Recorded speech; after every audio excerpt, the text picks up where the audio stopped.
Hi,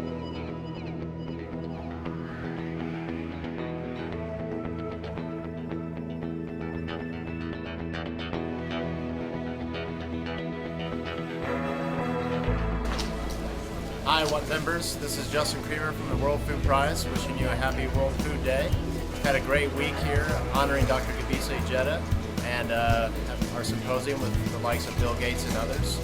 And we just want to thank you for everything you do and fighting the good fight, keeping Norman Borlaug's legacy alive. Keep up the good work. Every day, 1 billion people the world over go hungry, more than any time in history. And the situation is getting worse. That's why we need to ensure that nutritious food gets to the people that need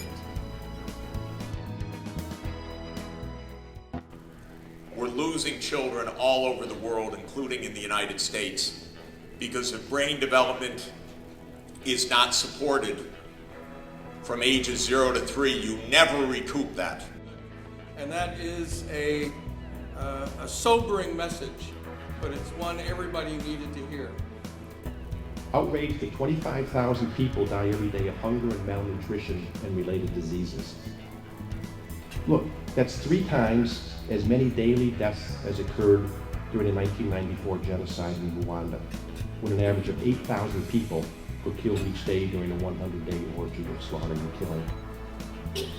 There's an international war crimes tribunal to deal with those deaths. But what about the criminal neglect, as Dr. Borlaug prophesied?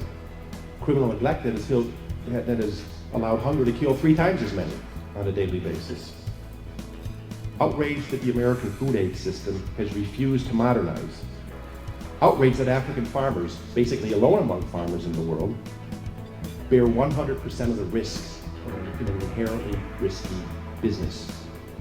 If a crop dies in the US or in Europe, in most cases someone's writing a check, usually the government or insurance company. If a crop dies in Africa, people die.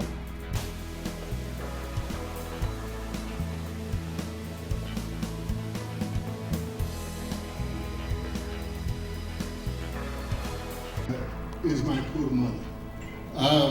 But one lesson that I had learned from her was that she never wanted our not having enough to be a handicap.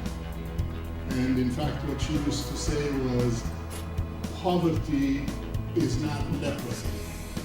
It doesn't have to show.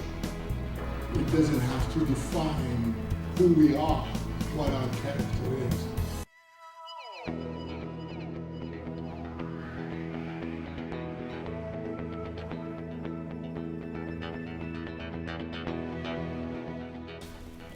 If you take declining yields at a time of rising population in a region with millions of poor people, you get starvation.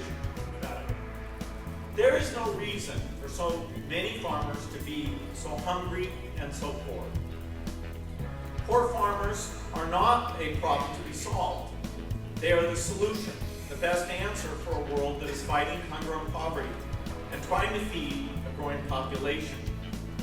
If farmers can get what they need to feed their families and sell their surplus, hundreds of millions of the poorest people can build themselves a better life.